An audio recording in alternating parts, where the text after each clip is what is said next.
Hamilton. How are you?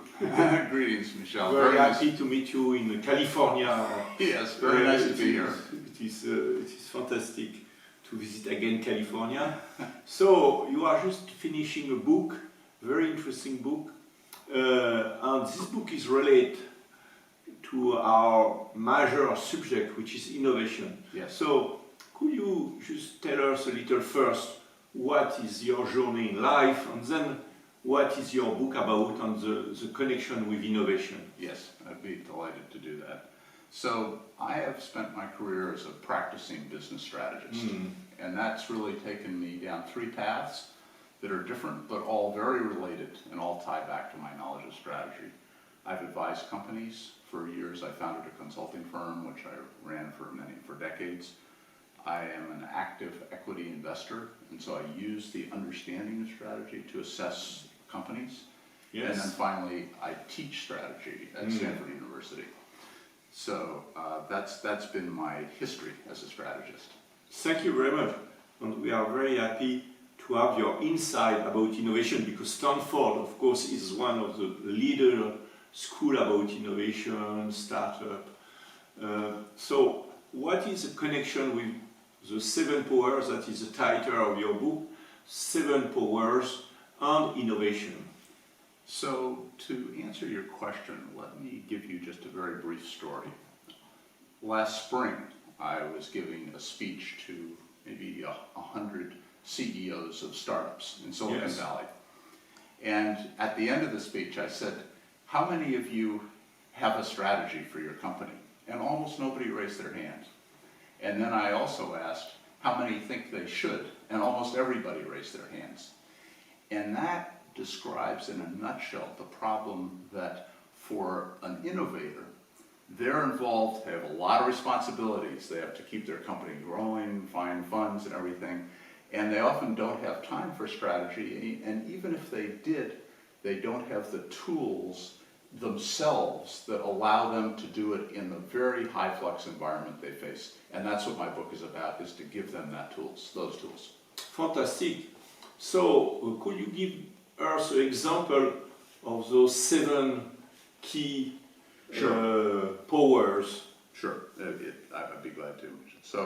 So if you were a business, it's pretty simple. What you would like to have is you invest a lot in it, money, time, and everything else, and you like something to come back to you.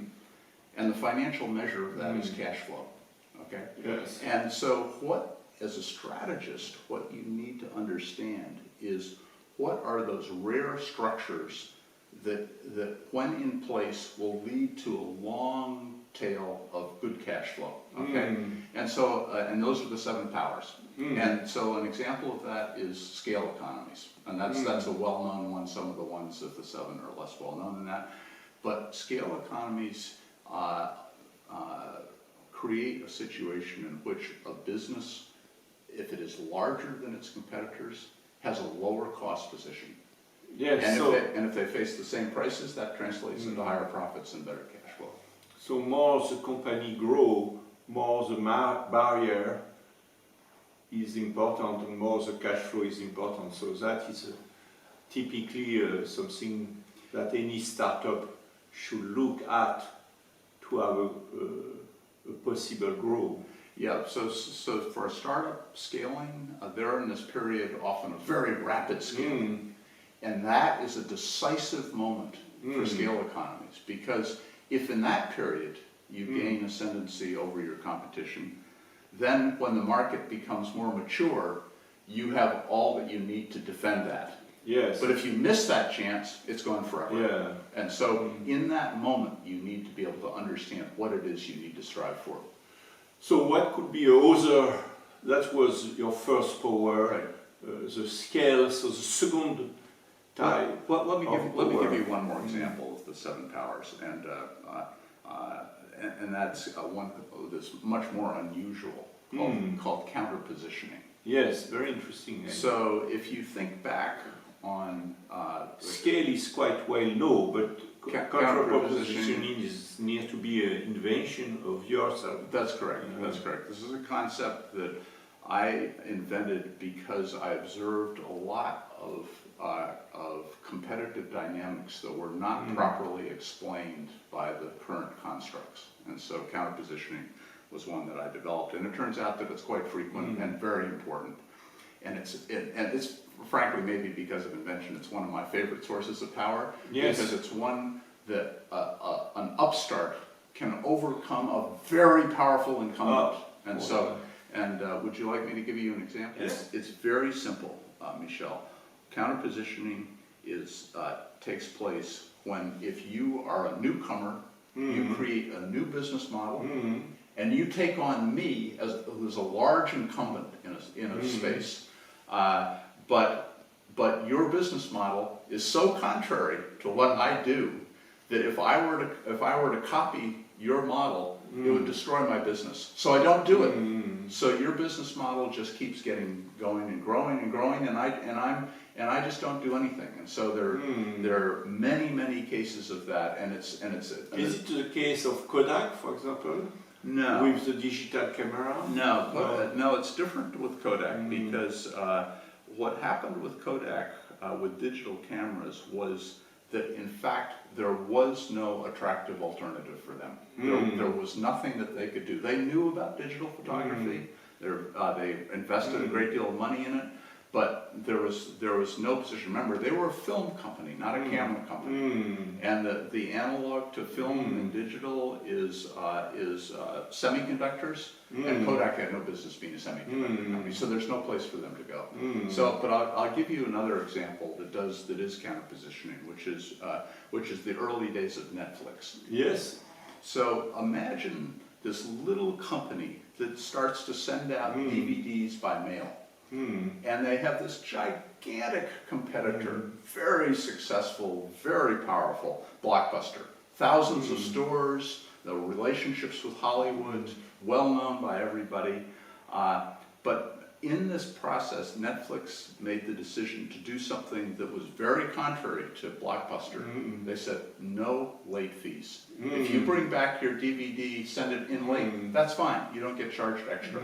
But it turned out that late fees accounted for a very large share of Blockbuster's income, maybe half. Yes. So Blockbuster looks at this and they go, I can't do that. Yes. Next year I'll have half as much income. Yes. So they waited and waited and waited and finally they gave in, but it was too late. And that's classic. Yeah. Very interesting case. So just could you name there are scale of economy, network economy, counter-positioning, switching cost, branding, cornered resource. What is cornered resources? So cornered resource is a concept that's known in economics, and it's just like it sounds like. You have a resource and it's cornered. In other words, you have a control of it.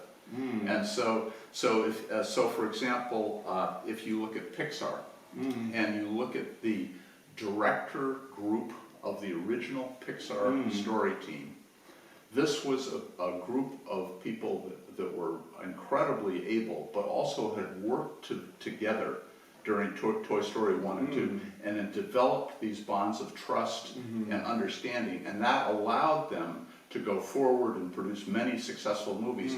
And people would try to get them to go elsewhere. Other companies would try to hire them, and they would say, no, I really like it at Pixar. And so that's a critical resource for the success of the company because they produce compelling movies, but it was controlled by the company. So it's a cornered resource. The resource of the directors, the cornered is the fact that they won't go anywhere else. Yes, I see.